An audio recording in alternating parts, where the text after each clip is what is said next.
What's good, YouTube? John Truesdale7 here with my good friend Dara, who went to the Scarsdale tournament in Scarsdale, New York, and he played with his no rabbit, no rabbit. If that's what it is, because the deck says no. You can check out the shop. It's in Clarkson's Corner in Scarsdale, New York. He does seasonal tournaments. It was about 58, 60 players. And this guy went undefeated right here. Undefeated through Swiss. With Rescue Rabbit no deck. So, tell us your most memorable game, because you went undefeated into top 8, right? Yeah, into top 16. Went undefeated. Most memorable match was game 4. Went up against match 4. Match 4 went up against Jarrell Winston, guy that I've respected for some time now. He's playing Gear Gears.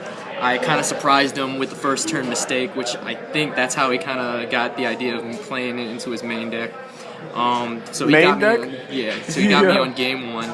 Game 2, I kind of force played with the dinosaurs, and he really didn't have much of an answer. And then game 3 was probably my most memorable one, because what ended up happening was the turn before I had already Gold Sark for a rabbit, so I was just waiting with 2 back row.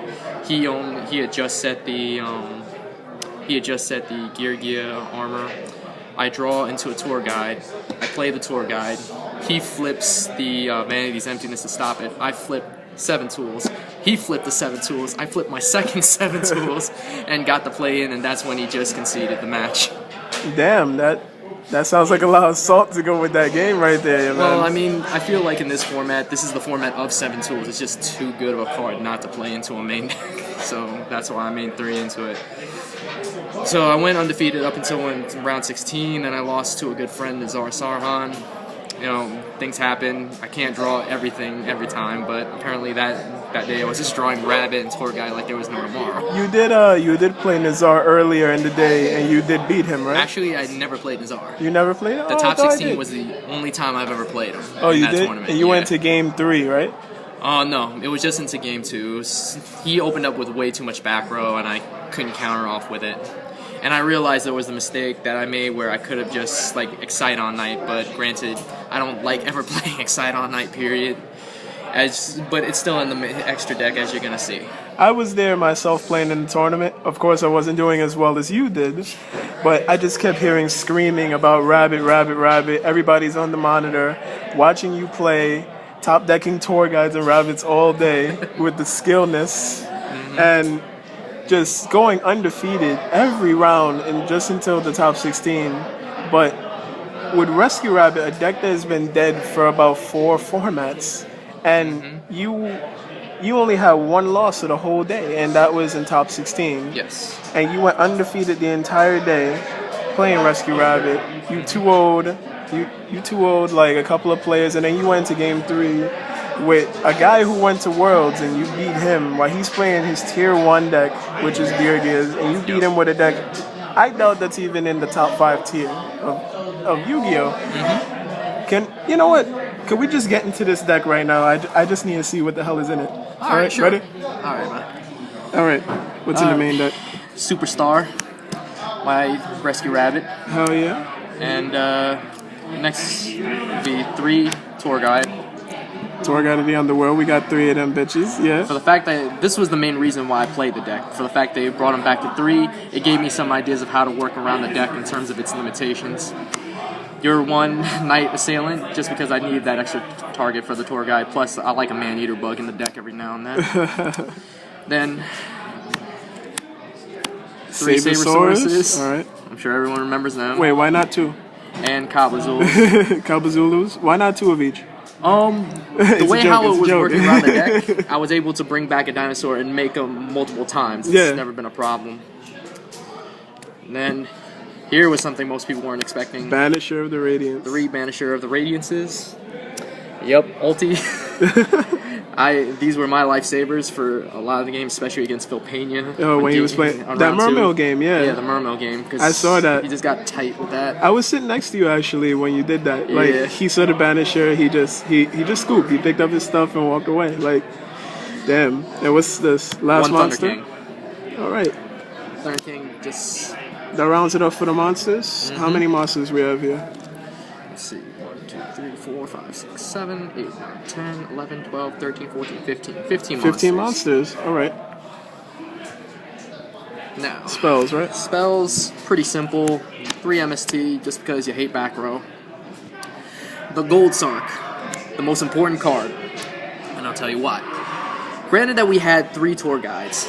The way how I looked at it, having one rabbit at 1, yes, it's not the greatest thing in the world, but having a tour guide also, actually having a tour guide with a Gold Sark pretty much equals a rabbit right there. So technically the way I looked at it, that's 2 rabbits.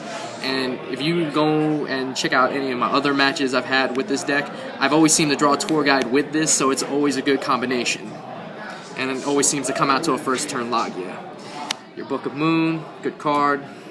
Dark Hole, just wiping out the field. D-Fisher, yes, there's not enough removed from play. That card that's at 1. Mm-hmm. It's still doing its stops shit. Veilers, Maxies, and especially Boojins, Zombies, Mermails. They hate this thing, my old god. Alright, going into the trap lineup. Traps. 2 Fiendish Chain. My 2 mistakes that I made. Oh, Pro Yu-Gi-Oh! I knew that me not having 3 Thunder King, I wanted to have something that stops cards from being added to the hand. I think this is how I ended up stopping the Insector player on round 1. And a lot of things search. Spellcasters, they search, Tenkies, Pot of Dualities. I just didn't want to deal with it. And this pretty much stopped their place dead cold in their tracks and forced them to use an MST they weren't wanting to use. 2 Mirror Force. That's 2 D Prison, and the 3 of the card that I think pretty much sets the format. 3 7 Tools of the Bandit. Wow, I thought you were citing them actually. Oh no, I main these bad boys, and the reason being is it's kind of to keep the integrity of the deck. If you ever want to have your Logia play go, this pretty much stops everything, and most people that try to go for an OTK on me, like with Karakuri Geargia, they try to do a trap stun. I stop them with this, and now they have to actually double think their play in terms of like, okay, what other back row does he have? Come to think about it, actually, I don't even remember you side decking. Yeah, people actually make fun of me about this. They think it's like, oh, you don't need to side deck because your side deck is your main deck. Call it side deck rabbit. Oh, yeah. Alright, what else we got here? 1 Compulse, 1 Torrential, 1 Black Horn of Heaven, just so as good good as a warning. I love it. It's about this. As I said, this deck is almost like trying to find replacements for the cards that we got limited for. The actual warning itself, the Bottomless, the Macrocosmos, and the last but not least, the card most people don't want to see coming, Starlight Road. Exciton Knight, bye-bye. Exciton Knight, bye-bye. Mirror Force, Dark Hole, Torrential, all gone. Yeah. That Judgment Dragon, random. Yep. So what do we have in the side deck? Side deck. This is like, the side deck, I'm sure that they collected dust because you didn't really do anything with it. Yeah, exactly. Alright, so what's in here? Yeah, 2 Doom Cows. Stops effects from going off. And trust me, people get really, really pissed off when I ram this into like a Gear armor. Alright, 2 Fossil Dyna. Alright. 3 Jurek Wybus just because I want to get an extra play into. 2 DD Warrior Ladies to get some things away from play. 3 Triple Forbidden Lance. Yeah, I side my lances. And the third mistake. And 2 Trap Stun. Alright. Alright, so that's the side deck. What do we have in your extra deck? Okay, start off with 1 Leviathan, 2 Leviair because a lot of cards get removed from play, 1 Wind of Zen Mains, 1 Cowboy, 1 Exciton Knight, 1 Shark Honor Knight, number 101, 1 Diamond Direwolf, 1 Maestro, Black Ship of Corn, 2 Doka, 2 Logia, and of course, Stardust Dragon. So is that the main deck? That's everything? Yep, that's everything. Wow, and this deck probably didn't even cost you much. Like, the Exciton Knight is probably worth more than the whole deck combined. I mean, in realistic terms, like, this was an experimental deck that me and a friend by the name of Peter Chang were trying to come up together to see what type of anti-meta we could come up with, and this kind of showed up on the blue. Oh, man. Yeah. So, yeah, like, my good boy over here, Dara, you know, learned everything he knew from me, you know what I'm saying? George Truesdale 7.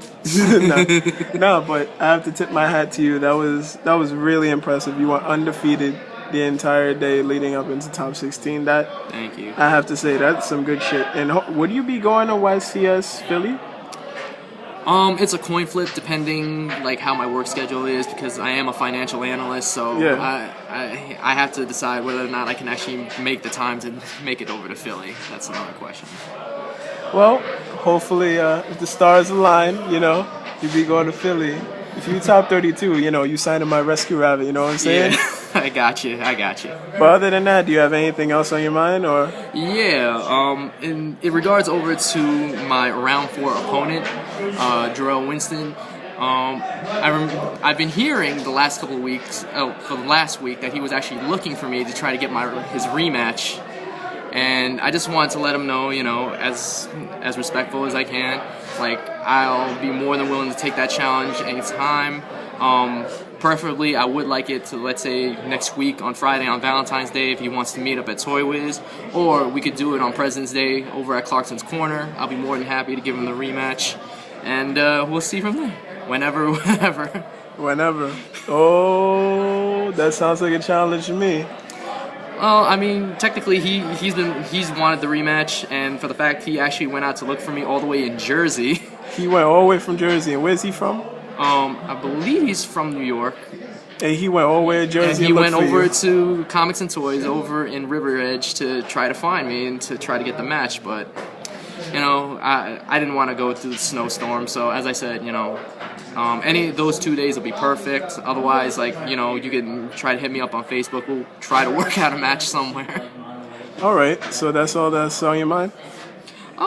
Yeah, pretty much. I mean, the deck's been working pretty good. It's a fun deck. Most people don't see it coming, and most of the decks that are like top tier right now, they're kind of squirming at the deck, so it makes me happy.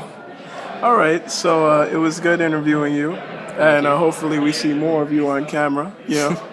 All right, so look out for this guy right here, Dara right here with his Rescue Rabbit no deck. You know, hopefully we get some more tops in the future. All right, thanks, man. Thank you very much. All right, John Truesdale 7 out.